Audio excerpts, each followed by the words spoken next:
Hello, everyone. I am Kevin Gallagher, and welcome to another installment of the Aces Jiu Jitsu interview series, blog post, podcast, whatever we're calling it these days. But it's a new thing I've been doing for Aces Jiu Jitsu to help them guys. I give them a little content, and I get to interview some really cool people. So today, I have someone that I know very personally and very dearly. I know I say that about all the people I talk to because I want to sound like a big shot, but I actually know Robbie Donofrio personally. We've been good friends. He's been a coach, mentor figure to me, and a friend to me for quite some time. And he's also a very accomplished jiu-jitsu practitioner. What year was it? 2016. You won the ADCC trials, I think it was 2014. No, I won in 2012. 2012 ADCC trial champion. 2013, I was in China. In China, right? He is we'll call it a second degree black belt. He got your black belt in 2016, 14, right? Yes, 14. I've been black belt for 6 years, and we do that weird Hoist Gracie promotion thing where we get our white stripe and then we go for it. We're usually a year or stripe behind the rest of the jiu-jitsu world. But Robbie Donofrio is an amazing jiu-jitsu mind and someone I'm pleased to have on to just rap with it for a little bit. So, Robbie, how you doing today, brother? Doing good, man. Yeah. Taught 2 classes this morning. I've been swamped with private lessons lately. So, been doing that all day. Today's my birthday, too. Happy birthday, brother. So, my wife won't let me in the house right now. I don't know what's going on. That's so good. I'm here at my gym just chilling by myself. I will reap the benefits if you have an extra hour in the afternoon. Yeah, I got extra time. I mean, it'll be my 4th kid coming soon. So let's just get into it. Let's talk a little bit about you, about how you started doing jiu-jitsu, you know, where you were in life and some of the things you've accomplished. Because I know you got your own gym and some of the things you put into that. So, Well, if you want to know the story behind how I started jiu-jitsu, when I was in the Air Force back in 2003, 2004, I met a girl, started dating a girl who was a blue belt in jiu-jitsu. And I didn't know what UFC was. I didn't know anything about this world. And I used to lift weights a lot. So I was jacked, you know, and I thought I could fight one of those guys. And she used to just throw me into chokes and control me in a way that I had never seen before. And sounds like love, but that's, we'll get to that later. That's horrible. I remember being just totally emasculated. Is that the word? That's a good one. We'll work with that. Yeah, just like what? And I became obsessed. That's when I started watching the old UFCs and got obsessed. And then, obviously Hoist Gracie. And then right when I got out of the Air Force, I moved to Tampa. And first thing I did was Google jiu-jitsu or MMA Tampa. And because I actually wanted to, was thinking about MMA more than anything. And, so I found Rob Kahn. Luckily, I found Rob Kahn because I don't know that I would have stuck with it if it wasn't with a guy like him. Because, I look at some of these professors out there that are full of themselves in a lot of ways. And I always thought Rob and I would joke around with each other a lot and talk shit. And I thought that was funny. But, started with Rob. And, when I was a white belt, Rob came up to me and was like, "You're going to make it to ADCC." I was like, "Really?" And I stuck with it, trained my ass off, lived in my car, lived inside the gym, trained all day, every day, truly from 4 a.m. to I was at the gym till 10 p.m., whether it be teaching classes, private lessons, or just training. And, I fought one MMA fight back in 2010, which was fun. I won by heel hook. I'm probably one of the only people to win their first MMA fight by heel hook. It was funny. Leg locks, are something I stumbled upon young in my jiu-jitsu. I was a white belt doing leg locks. It just felt right to me, but nobody else was doing them. And there wasn't a guide to leg locking back then. But I used to do, a regular single leg ashi or single leg X, heel hook, and then roll into a knee bar. Or if you tried to step around my guard, I would go honey hole. I didn't even know what that was. But I used to just jump into it and get heel hooks. But anyway, 2012, I went up to, what was it? Columbus, Ohio. It was one of those, I think it was like the Arnold something with Arnold. It was like a big convention. Arnold Classic, I think they call Arnold Classic, maybe. Right. It was a huge convention, and they held the trials there that year. And won 4 matches, made it, got first place. I went up with Matt that year. Yeah, I remember that. Yeah. And Matt Arroyo. Yeah. I went up with Matt Arroyo, and he didn't have the same luck that day, but, you know, he obviously made it a couple of years later. Right. You know, what a beast that dude is. Oh, bro, man. Rolling with Matt is just, yeah. He's one of them guys that when you roll with him, you're never going to get a, hey, let's just have some fun here today. Every roll you have with Matt is a battle for the death. He's the closest thing to a robot I've ever known. Like a machine, you know? It's so true. It's so true. It's like, is that guy ever not in shape? Like, ever? No, it's insane. He could literally, he'll talk about this a lot. Like, he could literally take 6 months off from training. Yeah. Never not step on the mat and then go right into it and be just this athletic specimen that he is. And when you roll with him, like even on the rare occasions, you know, he's my coach and there's some parts of him that kind of like big brother me just because he has that feeling over me. But even on the occasions when I roll with him where I'm like, oh, I caught this dude. You know what I'm talking about? Yeah, this is like, I got him. I beat him in this position, which is very rare just because he knows my game very well. Yeah. Like he still has that ridiculous next level athleticism where he can just go, oh, that was cute, Kevin, but check this out. I'm gonna pick you up in the air and do a back somersault and then turn back on my feet and end up in mount on you. Yeah, for sure. My hardest roll between him and Martinez, are for sure my hardest, the toughest rolls I have. Yeah, Martinez is an animal to roll with. Yeah. Let's talk a little bit about some of your early influences because I know you as a grappler, because I've studied underneath you, and I consider you one of the influencing factors on my jiu-jitsu game from coming up to me becoming a black belt. Tell us a little bit about some of the influence you have on your game, and particularly the early influences of Marcelo Garcia, which is a name we just don't talk a whole lot about anymore, which is kind of sad. Yeah. Well, yeah, I think that is sad because, you know, he took the game to a new level. For sure, the game was at a certain level, and Marcelo Garcia, in my opinion, made the open guard, the seated guard, something to be scared of, and something, you know, I got a lot of my open guard stuff from Marcelo. I mean, the Marcelo armbar, you know that armbar, right? Mm-hmm. I've turned it into something that people call the Robbie D armbar at this point, where I use it as a half guard overhook series. But basically, Marcelo Garcia was the one who made that armbar popular, you know, not to mention Marcelo was the first one to do the harness. I mean the whatever you want to call it, the seatbelt. It's really true. People don't realize what an innovator Marcelo Garcia was. Everybody used to do the double underhooks. Is that was the key thing? Right. And double underhooks has its place, but, you know, Marcelo changed the game with that. Yeah. I mean, he made the rear naked choke something, you know, to be scared of. But, you know, my influences were probably mostly Marcelo. I mean, and then Rob Kahn. You know, back when I started, there wasn't really that much YouTube. I mean, YouTube existed, but it wasn't what it was now. I mean, you only had limited videos to watch of people. And, you know, Marcelo is one that I watched probably more than anybody. Robert Drysdale was a big influence. I do a lot of his half guard stuff, even to this day. But like, I didn't even have a leg locker to look up to. Right. I was doing leg locks, but truly really had no guidance there at all. I had to kind of like figure a lot of stuff out. I took the principles always that Rob taught me, and I always applied those principles to everything I did. So, you know, I feel like because of that, I was able to figure out a lot of my own jiu-jitsu. You know, I did a lot of stuff Marcelo did, but I have my own twist on it now at this point.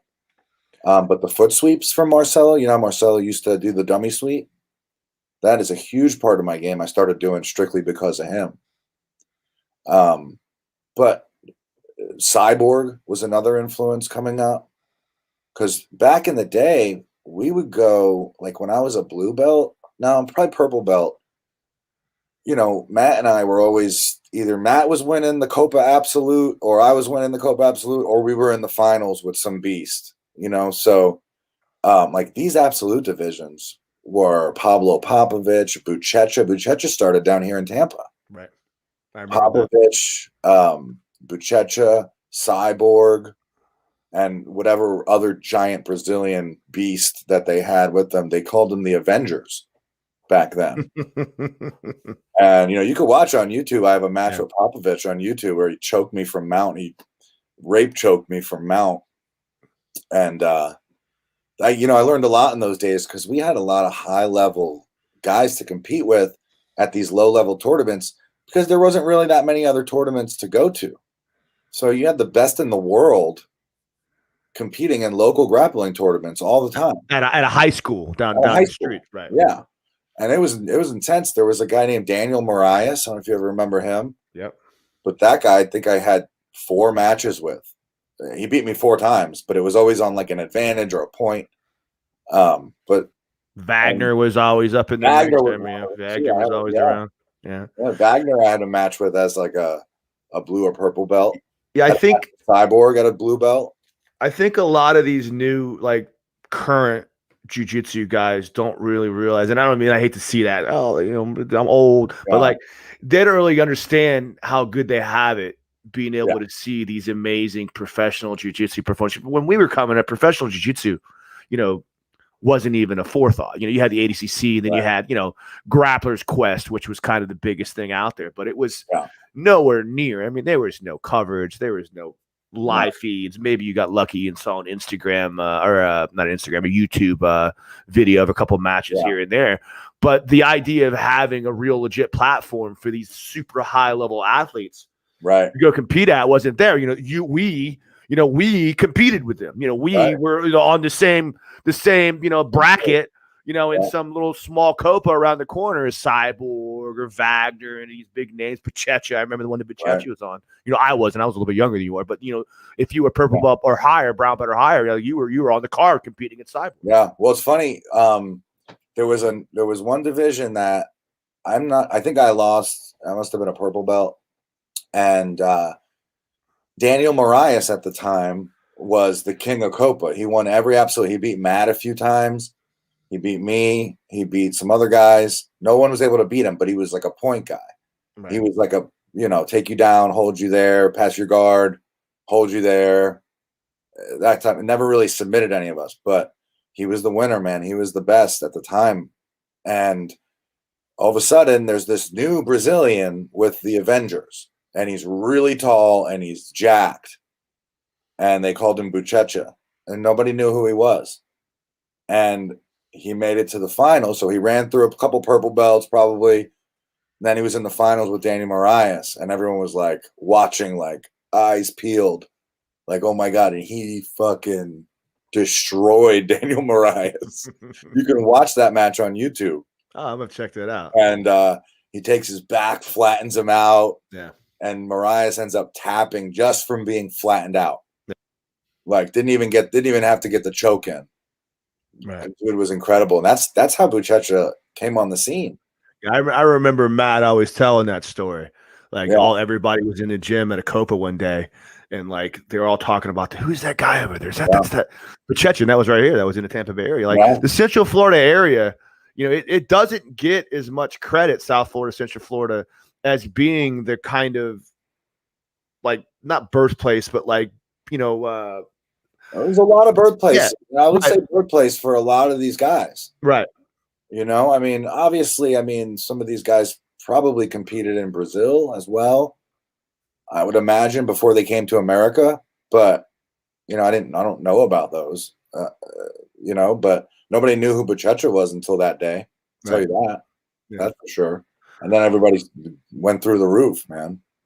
Let's talk a little bit more about some of the things that Marcelo Garcia did to change the sport of jiu-jitsu. And I mean that in the same terminology of the idea of what open guard is today. Right. Because if you watch professional jiu-jitsu now in these days, everything is open guard. Mm-hmm. We don't realize it, because we didn't go through the days prior to Marcelo Garcia where everything was closed guard. Everything was all about having some static position and holding on to control, and then using this to manipulate a little bit to get a Kimura. It was a very basic, fundamental approach that was very rooted in the old school, self-defense type mechanisms that jiu-jitsu incorporated. But Marcelo Garcia came along and really opened up the game, the idea of boring matches. Marcelo really, he doesn't get the credit for that. It kind of upsets me. Well, I think that here's how it works, man. I think before Marcelo, even after Marcelo, but especially beforehand, the guard, I think, was more of a defensive position in general. People were basically stuck on their backs. And, they weren't really playing the sit-up guard as much as they would be willing to play a half guard or lay on their back or play a closed guard. And if you look at what Marcelo did, even if wasn't necessarily purposefully, I mean, think about it this way, man. Let's say everybody understands wrestling, right? Everybody understands that in wrestling, I want inside control with my arms, right? I need to control your hips or your head, take you down to the mat, turn you over onto your back, and pin you. But what if I said, okay, now the goal in this wrestling match is not a pin. Now it's to get a submission, to make your opponent tap. And so being pinned doesn't matter. They must tap. So now the only thing that really changes is I'm able to sit down and I can do takedowns from a seated position. And I have the use of my ankles to hook you, right? And I get to accomplish the same goal of putting you on your back and submitting you, or submitting you from my back, but it just is another position I get to wrestle from. And with that knowledge, you're more inclined to go from sitting to standing easier and using that to your advantage. And I think that that's what changed. Marcelo Garcia gave us a glimpse of that, but in all honesty, the Danaher guys, they really put the cherry on top when it came to that style, because, if I'm sitting in guard and I push into you with the intentions on standing up, it immediately narrows your options. You either push back into me, you stand up, or you fall to your back. But you can only do one of those three things. And if I can anticipate that and counter you, meaning if I stand up before you do, I get to have a front headlock position. If you push back into me, I can elevate you and get underneath you. Bless you. So I can elevate you and get underneath you. So it's this off-balancing technique that was not utilized much before Marcelo, even after Marcelo. But, we have to give a lot of credit to the Danaher guys for really putting that into play, the off-balancing sequences. Because before that, guys weren't doing that from the guard. They were just playing guard, waiting for you to come in. Like, remember cyborgs like tornado guard, and everybody wanted to either invert underneath you or go into half guard, but nobody was offensively pushing the pace, sitting up with arm drags, head snaps, pushes to standing before Marcelo. Right. But then, no, I think Marcelo was too far ahead of his time, because he's not even appreciated for that now. Instead, I think these Danaher guys, in my opinion, took a lot of notes from Marcelo and expanded on that, and were able to incorporate leg locks. I mean, basically, they're playing like Marcelo with leg locks. If you look at like how Gordon Ryan rolls, he does the foot sweeps like Marcelo, arm drags the same way, the back positioning is all the same. But they incorporated a systemized leg lock attack with that, which makes things so much more complicated. And they ended up being, in my opinion, when, Gordon Ryan came onto the scene, like you take Gordon Ryan as a purple belt when he was a purple belt and bring him into now, like, I don't think he does as well as he did then. I think he was ahead of his time with the leg locking game, which made him able to beat opponents that were much more experienced than him. So I know I'm getting into the down. No, It's that's hard to cool. talk about. It's hard to talk about jiu-jitsu without those guys. Well, it all makes sense and ties together. I'm kind of looking at the timeline of the advancement of jiu-jitsu that starts with Marcelo Garcia creating those options, but now guys are starting to turn new techniques out of that. Right, exactly. And the thing that's even more substantial about this is that this type of guard playing and this type of idea doesn't translate into the gi the same way. And most of the guys that were really high level back then, before Marcelo or right after him, really were good at the gi, but then they would go do that same stuff without the gi, kind of expecting the same results. So when I play gi, if I'm playing guard in the gi, me having a grip on your gi is highly important. I have to establish, this is what they say in the gi, establish your preferred grips and then start attacking. So you're playing this grip fighting game. I don't think people knew how to do that no-gi. Right. I think they knew how to hand fight standing up, but they didn't translate that same hand fighting to when they were sitting. They just instead laid down and tried to go half guard or full guard. Which led to a very stagnant defensive approach, like counterpunching. Like, because I can't generate any offense, I'm just waiting for you to go in for a guard pass so that I can now anticipate. Like, guys would be able to maintain their guard because, just like you said, without having the grips to hold on to, it's equally difficult for someone to pass your guard because there's nothing on to. So you can weave your legs in and pummel and put the hips to fit the hips. And as you continue to progress and work harder to pass the guard, now my opportunity is for you to screw up. But that's an interesting point, the idea of pushing and pulling and actually being offensive from that guard, which is something that I'm personally trying to get a little bit better at. It's interesting that you brought that up. Yeah. So I have a system, and I call it the 7 pillars of the open guard.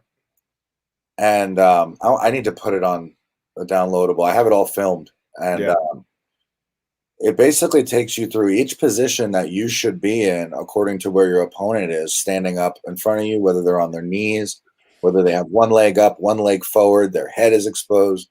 But it takes you through all the preferred grips that you need to have, no gi. Okay, in the gi, this stuff is there already, But in no gi, nobody knows where to grip. A lot of people don't understand where to be in the open guard. Like, if you're standing over me, but I can't reach your legs, I better have a control of your head. Otherwise, I'm going to get my guard passed. Right? And then when I get control of your head, it causes you to be in a scenario where you could only do 2 things: stand up or drive into me, in which case I can snap your head down, get a guillotine. So I'm creating these grips on you with no gi, whether it be with my legs, with my arms. I'm creating these scenarios that only give you so many options. Like, if I slap hands with you, bump fists, I'm sitting down. At that moment, you got 100 things you can do to me. I don't know what you're going to do. I don't know how you're going to try to pass me. But the moment I off balance you, you're not doing anything but trying to get your balance back. In which case, I can attack you in that moment. I'm anticipating everything you do by being offensive from the open guard and willing to stand. That's the thing. You got to be willing to go from the seated guard to the standing up position seamlessly, because it's just another wrestling position. It's sort of how I see it. Yeah, when I think about the open guard, I think about the applications of the open guard. I always think about how in the modern days of jiu-jitsu, everything is leading into that single ashi. And everything just starts to come off of that single ashi, and then everything builds from there into more advanced applications, the single X. And then obviously, if you talk about single X, you can't not talk about Marcelo Garcia. But when we start to talk about how that has morphed into the leg lock game, start to talk about how jiu-jitsu has changed over the course of that timeline to make, not just your leg lock game better, but the entirety of your offensive, approach is different. Well, here's my thoughts on that. So you have the leg locking game, right? You got your single leg X, which transitions into the inside or the outside heel hook one way or another. When they try to escape these, we can switch the leg to the other side. And that's the leg lock game in a nutshell. If I'm focused on leg locking you. Now, those same leg locking positions present you with opportunities to be in advantageous positions like side control or the back as well. So while I'm going for leg locks, it's going to provide me avenues to your back or avenues to your side. And this really changed the game because what it created was a scenario where every time I'm doing jiu-jitsu now, I'm on my way to the back. 100% of the time, I'm on my way to my opponent's back. Now, on the way there, other things might present themselves like arm bars and triangles and guillotine chokes. These are all things that I can get and finish on the way to the back. But if I miss all these submissions, my next objective is to get to your back. And I can do this playing the butterfly guard. I can do this playing sort of laying on my back, guard, feet on the hips. And you can do the same thing from the top position when you're passing. Everything's on the way to the back. Every time I'm on side control, I'm doing things to get you to turn over so you give me your back. And everything else is sort of on the way there. So that's kind of how I look at it. And I think the leg lock game really made that concept stand out. I think at first people were obsessed with leg locks and they became tunnel visioned and thought that if I'm in the leg lock exchange, my options are leg locks. And that's it. And that's very far from the truth. I can take these leg locking hold positions and transition to your back. And I can be in these leg lock positions defensively and transition to your back as a counter. So the game has become very much a take the back or leg lock game. And it's funny because the closed guard doesn't quite fit with that concept. No, it doesn't. But the closed guard, if you really look at the position, if you're in my closed guard, you have control of my hips right away. Right away, you can control my hips. You can stop me from moving. So the moment I open my legs is the moment you should pass me because you already have control of my hips. There's no reason to wait, right? You're halfway past my guard. Right.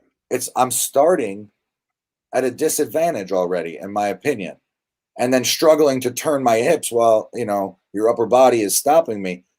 It's just, yes, you can become good at the closed guard, but I feel like for me, it's more of a position I rest in. I can pause the action from there, I guess. But once my guard opens, I put my feet on the hips, I'm sitting back up. I'm back up in that sit-up guard. And if you try to push me to my back, right, I don't go to my back. I transition to half guard. So I don't lie on my back with you controlling my hips. Right. And then from half guard, I can choose to either go back to butterfly, take your back, or sweep you. Not exactly sure what I was getting at, but no, I get it. On the way to the back is this thing I've been preaching to my students lately is the back's the golden position, especially with all the newest variations of ways to choke someone from the back. It's just having your back taken is the worst position. You can't see what's happening. They have total control over you, and they have a huge advantage. And I don't think there's a better position. It's funny that you say that too, because we can start talking about how guys will say that the game has changed because of the new formats and leg locks and all those sort of things. But the reality of it is it's just kind of morphed into a different direction. Because if you look at old school jiu-jitsu premises of pass the guard, advanced position, eventually the top of the pyramid is always going to what? The back take. So we're still even watching today, because I watch just like you. I watch a lot of competitive jiu-jitsu. I watch it all the time. And you're 100% absolutely correct. Like 90% of the techniques anymore, the finishes anymore, are always going to be leg locks or back takes. And in one way or another, leg locks elicit a response whereupon your opponent continues to come up to take the back, or vice versa. You come up for the back take and someone squirms around, you end up getting a guard pass out of it, or you're working to a leg lock off those positions. Right. And that's really what the no-gi game has become. But it's come so far away from the gi game. Right. It's so far from that now. It used to be a very similar thing, but it's truly a separate art at this point. You can't play the same type of guard in the gi. You can't. He's gonna grab your pants and fucking pass your guard. You can't grab my pants in the gi with no gi. So everything has to change. With the gi, an enormous part of it is knowing how to grip fight. It's enormous. You watch these gi matches, they're so boring because half the match everybody's trying to grip each other. And it's you trying to grip me breaking your grip and gripping you. You breaking my grip and gripping me. It's not all that complicated, really. I mean, it is, but that's essentially what it is. Well, in no-gi, it's me establishing a grip and you countering that with another movement that has nothing to do with my grip. So everything sort of changes in no-gi now. And I think it used to be a lot closer together than it is now, for sure. Right. Now, if they allow heel hooks and stuff in the gi, we might see some, like, you might see the gi go in a different direction, but I highly doubt I think it's going to go more towards judo than it will go more towards, leg locking. Yeah, than anything.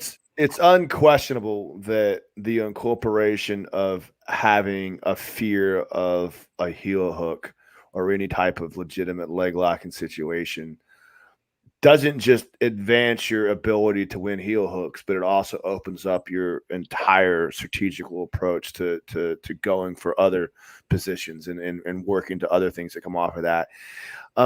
Talk a little bit about how that has changed like the entirety of like your strategic approach to jiu-jitsu game, because it took me a while because I didn't start doing leg locks at all. I was just, okay, I'm just going to tap because I don't want to get hurt, up until I'm with brown belt. And then it became a point that like, well, wait a minute, like jiu-jitsu, I mean, leg locks are just part of the game. I can't just tap because I'm a loser if I do that. I want to get better at jiu-jitsu. You got to learn the whole thing. When you really dive deep into the leg lock game, you realize that there is so many more avenues to transition from those laces to either an upper body control position or a straight up submission. Like, I can be in the honey hole and then armbar you. I can be in the honey hole and guillotine you. You can have me in the honey hole and I can take your back off of it. I can also tap you with a leg lock. It's a very fluid environment. You think you're in a good spot, but you're really in a bad spot. In my opinion, it's a lot more complicated than the rest of the game because it's a more fluid environment. You're countering.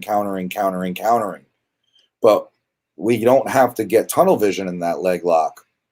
We don't have to get tunnel vision on the legs. We can approach it as just another position, which opens us up to a lot more, And like I said before, everything's on the way to the back. I'm trying to heel hook you while thinking, well, when is he going to give me his back? I'm going to give this up and take his back when he defends it. Right. And I just think that's so much more prevalent in no gi than it is in the gi.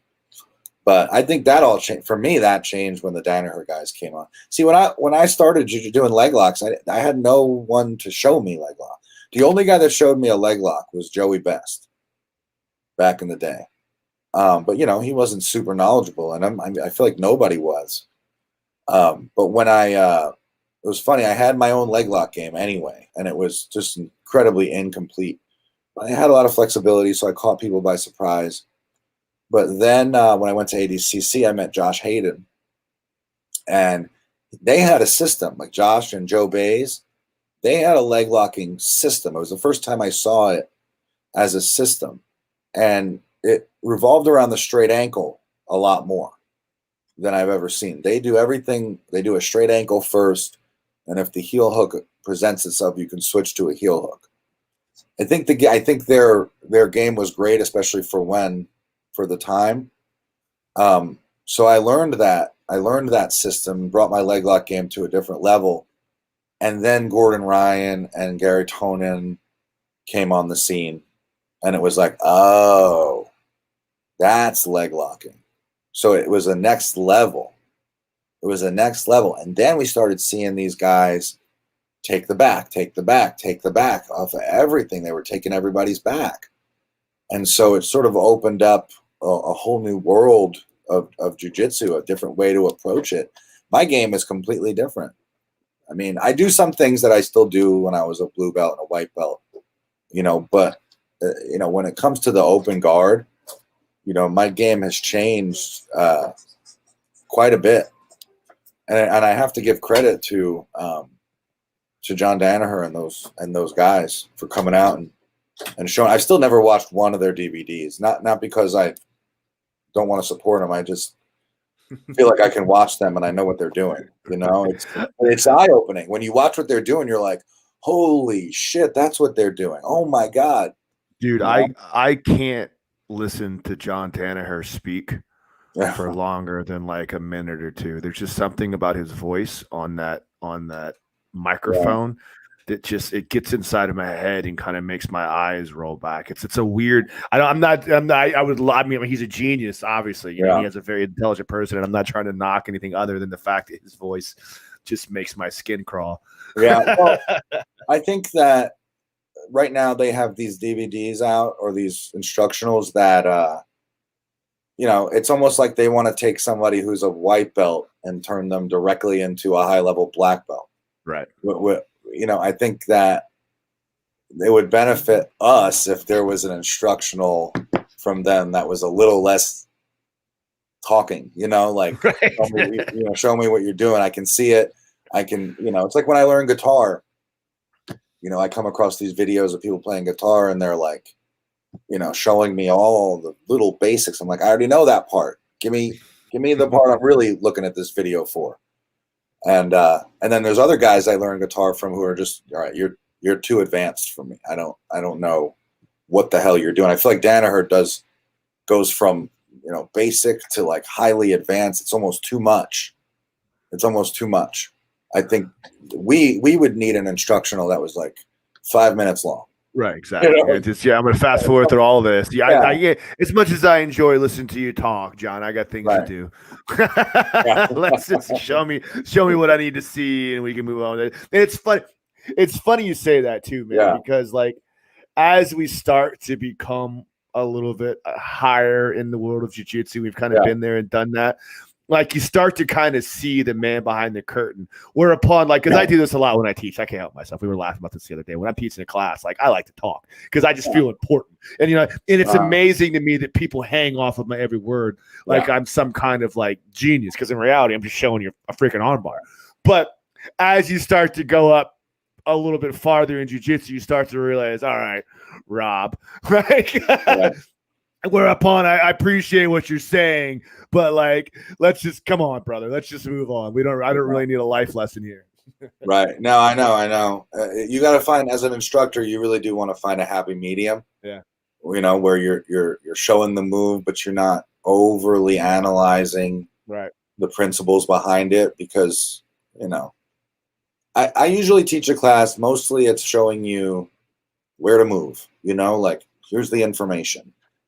And then there's a why, then there's always a why. Okay, why am I doing this? Why am I in this position? What am I thinking when I'm approaching it? But it doesn't have to be long and drawn out. You can say the information and people retain it. I think there were instructors, especially back, like Rob. Rob's a great instructor, obviously, but we all know he's long-winded. Right. I'm not giving Rob shit, but it's just funny I'm giving Rob shit. So he'll probably say the same thing. But there was, there wasn't a blueprint really. There was no blueprint on how to teach this. And it was so new, especially back then that, we had a lot of trial and error, and it has advanced. And I do think the best way to teach it is show where to put my damn hand, show where to put your foot, tell them why. Why we're there, why are we doing that? And, if there's principles, like if there's rules to that position, make them clear.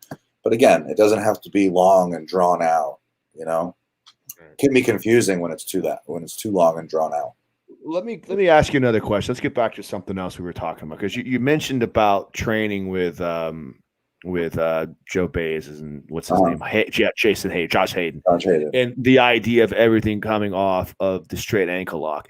And when I think about that, I think about kind of where John Danaher came into play and changed things. When I think about things that come off of the straight ankle lock, I think about more about the Sambo breaking open the closed guard and sitting back quickly into that heel hook, straight ankle position off of that, or some of the catch racing applications. And now we can start to talk about, again, how, because people aren't playing closed guard anymore, you have to attack. And it's the concept of the ashi, which is something that John Danaher brought back to the table, because an ashi is a judo terminology, which means a pin or an entanglement to start to put the body on the ground. Talk about how John Danaher, by impressing the importance of using that entanglement, changed the leg lock game. Well, I think the way I was learning it, from Josh Hayden, and Joe Bays, it was 50-50 and straight ankle locks. So there was a crossbody straight from 50-50. There's your regular straight where you fall down and put your foot on the hip and drive, right? And then you had your 50-50 heel hooks. And then he had something called 80-20, where basically he did a knee bar from 50-50, but also had the heel hooked. So it looked like a little bit like the honey hole in a way, but it was really a variation of the 50-50. And it was like a straight knee bar, but also you had the heel hooked. So it was pretty devastating. But with the difference between what they were doing and what the Danaher guys were doing is the Danaher guys had very specific laces. Like they went honey hole first. Like honey hole was huge. Going from ashi to the honey hole was a brand new concept. Nobody was doing that. Nobody was wrapping ashi. They peel the foot off, and then you X under the opposite leg and then hoist them back and lock in the honey hole and finish a heel hook. That whole thing was not done by anyone. I used to do a honey hole version where if someone passed my guard while they were standing and trying to go knee on belly, I would just, how I like bring my leg around. Right. But I used to just place my foot on the hip and bring my right knee up and heel hook you. I didn't lock it in. Like I didn't know that you can lock like a triangle, right, the honey hole. And then the concept of opening your knee to drive your hip and keep them away. It was much more detailed. There was so much more. I mean, the whole concept of the honey hole was new. And then from there, it became, that you build on that. And it went in a totally different direction. Now what's interesting is that 50-50 game is sort of coming back around. People know how to navigate the honey hole now. So you're transitioning back into the 50-50, and now the 50-50 game is exploding in a new direction than I had ever seen. So it just keeps morphing and getting better and better. And not to mention all the avenues to the upper body submissions or back takes. So I think it was still in its infancy with Hayden and Joe Bays. And then all of a sudden you had these guys that looked like they were Marcelo Garcia doing leg locks. And it was like, holy shit. I mean, they changed the whole game. And when I watch a lot of current, pro jiu-jitsu matches, particularly with some of the other comers, when we were at that Jits King match in Largo, like it really became apparent to me that like the new jiu-jitsu fighter is using all of these things, and it's not something that we can kind of look back on, because we learned things kind of separately at the time. You know what I'm talking about? We were kind of learning on the go, like particularly yourself, like creating things and making things happen. It wasn't really a part of the dogma of jiu-jitsu. But when you see these young guys that are coming up, and I can say that again, even more than just in the idea of leg locking, we talk about points grappling versus submission only grappling. Like these guys are are well versed in all aspects Right. of grappling because they're learning the complete package. Yeah. And they're starting, not to mention they're starting when they're like, 10, 12 years old now, Right. but they're learning to do everything from white belt to blue belt. Yeah. And I think the next level of jiu-jitsu is going to be an altered wrestling game. It's going to be right now there's a very distinct difference between what I look like when I'm wrestling and what I look like doing jiu-jitsu. I think we're going to be doing a lot more jiu-jitsu standing, so to speak. Like instead of doubles and singles, we're going to be doing a lot more leg trips, a lot more. I mean, it's so much more advantageous to snap someone's head down and get that front headlock in jiu-jitsu than anything, So I think we're going to see the wrestling game change to meet more jiu-jitsu requirements, and we'll see like a fusion in the wrestling game and the jiu-jitsu. I think there's still missing pieces there that we're going to find and put together. So that's interesting the too. Next level. Yeah, because when you think of a lot of competitive jiu-jitsu, particularly American jiu-jitsu competitors in the earlier days, most of them weren't really jiu-jitsu guys. They were wrestling guys that kind of learned how to wrestle and then figured out a way to maybe not beat jiu-jitsu, but like shut down someone's jiu-jitsu well enough to be able to pass the guard and win the positions. And, jiu-jitsu in general in the early days, when we were talking about the whole episode was basically that game. It wasn't necessarily about submitting someone. Now, again, you could still submit someone from your guard, but it was more about like shutting down someone's jiu-jitsu in order to win a match or win a competition without allowing them. I think you're right in that regard, that like, because we're starting to see guys that aren't wrestlers, they understand that wrestling is a part of jiu-jitsu, but they want to be complete grapplers and be able to attack from their feet. We're going to see more of that. That's an interesting point of view. Yeah, I think that's the next level to it. Yeah. But yeah, man, it's what a journey though, all around that this has been. Like to come into a sport that's relatively new and be in it and watch it grow to what it's grown. It's really incredible. I feel bad for the guys that don't want to change with the times. The guys that don't want to do leg locks, the guys like why? There's this crazy you say that because there still are some dudes out there that refuse to acknowledge that.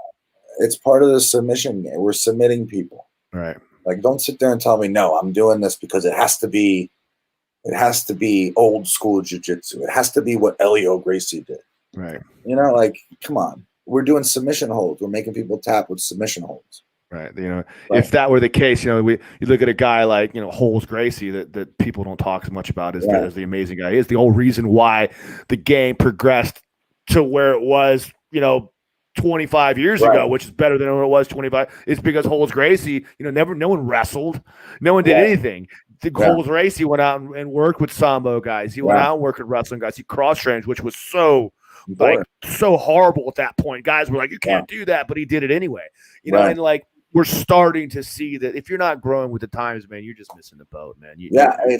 I feel bad for them because it's fun. I mean, I thought you guys were doing jiu-jitsu because it was fun at first. Like, I thought it was sort of like your violent meditation. Like, why would you not want to explore these other areas that are there? Like, is it not fun?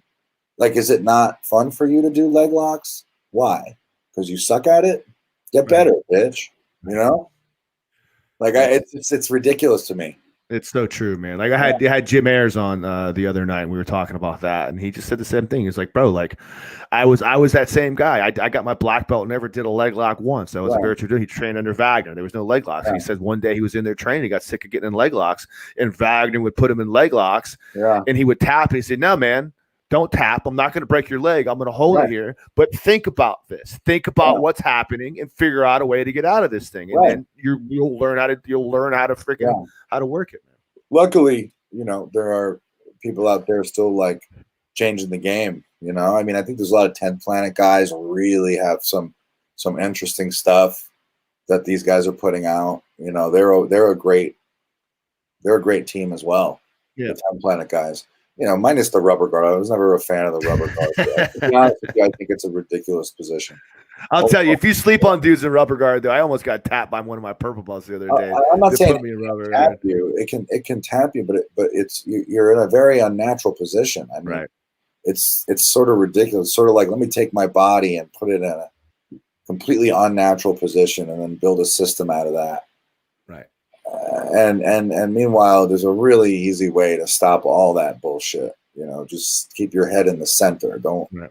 Don't ever move your head one side or the other and drive into them. If they do, they are rubber guard. I just feel like it's, and then not to mention the whole concept of like, I already have your hips controlled inside the closed guard.